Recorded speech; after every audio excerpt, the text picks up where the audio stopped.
5 years. That's how long I've been living full-time in this 2021 NuCamp Cirrus 820 truck camper. Now this camper is mass produced. You invest a lot of money in a camper, and if you're buying it off the lot, you may be asking, will a factory rig truly hold up to heavy use?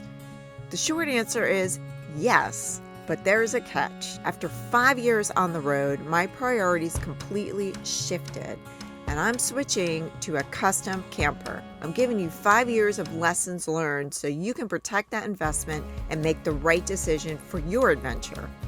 Let's go inside and we're gonna have a chat about mass-produced campers versus custom build.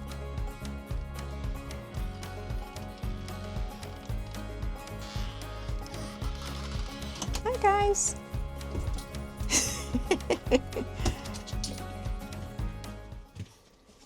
So when I first bought the Cirrus, from the moment I walked in, I just loved the aesthetic of it. Like the light wood and the big windows and the Stargazer skylight window above the bed. I just loved the look and feel of it. And it was the perfect first rig for me. But when I was in Alaska, I had the opportunity to visit Cache Campers because I had something I needed to get repaired on the Cirrus. And when I saw their build quality in this camper, I realized that I have evolved, and the things that were important to me at the beginning of my nomad life have changed. In this video, I'm talking in general terms because of course there's different situations. I'm talking about my experience living in a mass-produced camper for 5 years and my research. So the core difference in these two campers is mass-produced campers are built for the balance sheet. Their goal is sleek looks and efficient factory assembly. So that means prioritizing eye-catching floor plans and bells and whistles, which at the beginning, that kind of caught my eye. Custom campers are built for the battleground. Their goal is durability, performance, and zero compromise on the materials that keep you comfortable and safe. I did not have this camper built. This camper was a demo camper that Cache Campers had built for an RV show, so they customized it for me. I didn't have this built from the ground up, just to be clear. The first thing I noticed that 4-season isn't the same as full-time extreme 4-season. Now the Cirrus, I loved the Aldi heating system. I thought that was great. It was silent. The heat was piped all around the camper. There were no cold spots, but there was a lot more opportunities for cold air to come in. I had to use Reflectix on the windows and around the refrigerator to keep drafts out. I also had to cover the pass-through window in order to stay warm in extreme cold. Also, there was only 1.5 inches of insulation, which at the time I didn't think was a big deal. I thought I wasn't going to visit cold places, but when you're living full-time in a camper, that's not always possible. I would have to go visit family or go up north in the winter. So I was in extreme cold temperatures at times. And even though I could stay comfortable in the Cirrus, I really noticed a big difference with the Cache Camper. Now, I do want to go to cold places and I need true cold weather performance. The Cache Camper was built for Alaska. This thing is built for 40 below. So it has double the amount of installation at 3 inches compared to 1.5 inches. Also, I don't have to worry about my batteries getting cold. The battery compartment is inside and heated. The insulation helps a lot with noise control. I noticed immediately when I came into the Cache Camper how much quieter it was than my Cirrus camper. So this camper is a game changer for me. I could just go in cold weather and not really think about it. It's just built that well. I'm giving a review of this SizzleBK S200 commuter folding bike. To be totally transparent, SizzleBK gave me the bike in return for my honest review. There is some assembly to this bike. This bike was delivered to my son's house, and he surprised me by putting it together. Now, he's never assembled an e-bike before, and he didn't find the process overly difficult. But SizzleBK included a full, detailed video guide on their site that breaks down every step.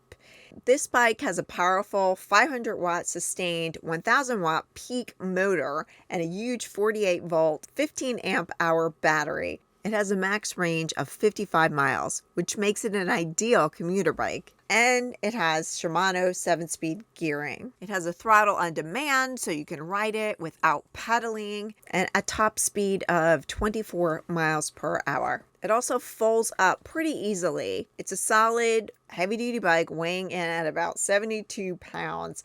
I can lift it, but I know I would need help getting it into the back of my truck. The battery weighs 10 pounds, so that could be removed to make it a little bit lighter. So it's in one pedal assist. I'm on gravel, so it's super smooth. This is fun. So now I'm in 2, and I'm going 10 miles an hour. 3, I'm on 4, and I'm at 16. 5, I'm at 20 miles per hour. My impressions are it is super easy to ride, even for someone who's a chicken like me.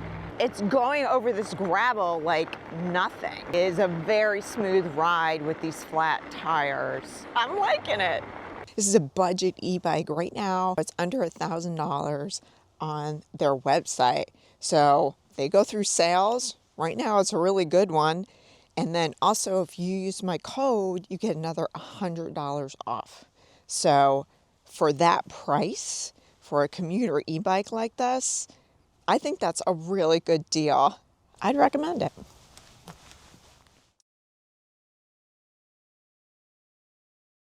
So the Cirrus had a TV, it had 4 speakers with a stereo, it had an antenna on the roof, it had touch screens. But in time living in it, I realized I don't need 4 speakers in this tiny camper. Like one little Bluetooth speaker is fine and I can move it around. I really don't need a TV.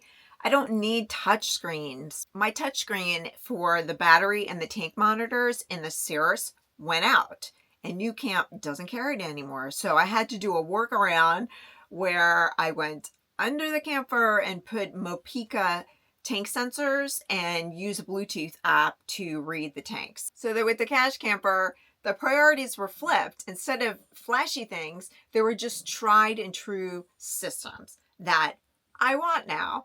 Things that are less prone to breakage. Yeah, I still wanted heat and hot water and a sink, but now I have 1 sink instead of 2. So less plumbing means less things that I have to worry about. So no unnecessary electronics like a TV and a stereo. The stereo that I had in the Cirrus, the screen went out on it. So I had to buy a new one and have it installed for the new owner. So my priority shifted from having it all the bells and whistles, to just what's essential and reliable.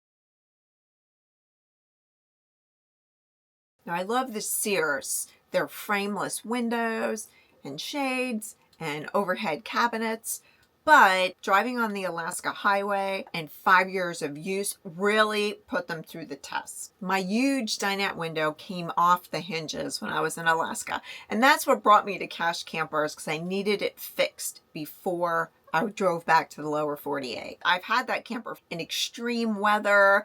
I would take it off-road, so it's not uncommon for those windows to fail, because there's basically hinged and then they're adhesived on. Now my overhead dinette cabinet in the Cirrus, the first year I had it, it started to droop.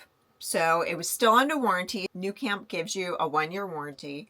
So they fixed it, but it was always a little wonky. The doors didn't line up after they fixed it, but it wasn't drooping. As time went on, it started drooping again. Now I was supposed to go to NuCamp to have it fixed, but when I was at Cash Campers, I asked them to take a look at it and see what they can do. And they just didn't fix it. They totally rebuilt it with exceptional quality. I was blown away what an amazing job they did with this cabinet. They even added a little lip where contents aren't going to spill out when I open the cabinet door after driving, which was always an issue with the Cirrus. So the attention to detail that Cash Campers puts into their build and the commitment to engineer something for longevity sold me on their camper.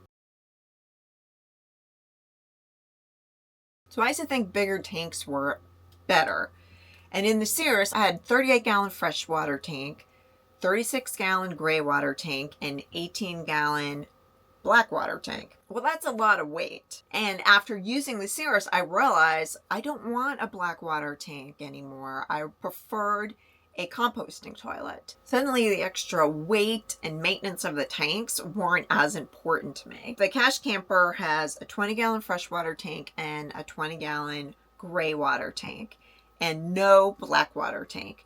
So that's a big difference in weight. I carry 5-gallon water jugs in my truck that I can fill the tank when it gets low. Another thing with the Cash Camper is it's lower and wider, and where they really thought about the weight distribution, because the tanks are low and forward in the camper. So you actually have to step up because that's where the tanks are.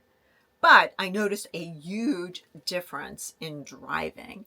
Now, my Cirrus camper, I really liked that I had a lot of headroom when I sat up on the bed. But there's a trade-off for that, because when on rough roads, it was kind of tippy and wonky, where this camper rides so much better. They really thought about the weight distribution and how it's going to ride. And while the Cash Camper feels roomier and is wider, the amazing part is the weight. It's 700 pounds lighter than my Cirrus.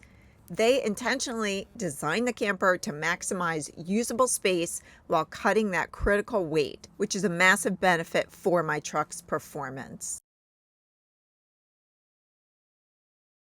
The final and most expensive realization about mass production is the hidden costs. Now, the Cirrus was ready to go. It was sitting on the lot and I can use it right away. A lot of times with custom builds, you have to wait months for them to build your camper. Now, I didn't with this one. I only had to wait a couple weeks while they customized it for me. But ordinarily, a custom build, you'll have to wait longer for it. But there's a hidden cost to that mass production. My Cirrus was around $40,000 in 2020, but however, I ended up putting another $14,000 to customize it the way I wanted, and then also to fix things that were causing me problems from the beginning, like the 3-way refrigerator. From the moment I bought that, it didn't work well, and the dealer fixed it for me, but it never worked well. And I just got sick of losing food, so I switched to a DC refrigerator, which I liked a lot better. And I needed the camper to be truly off-grid.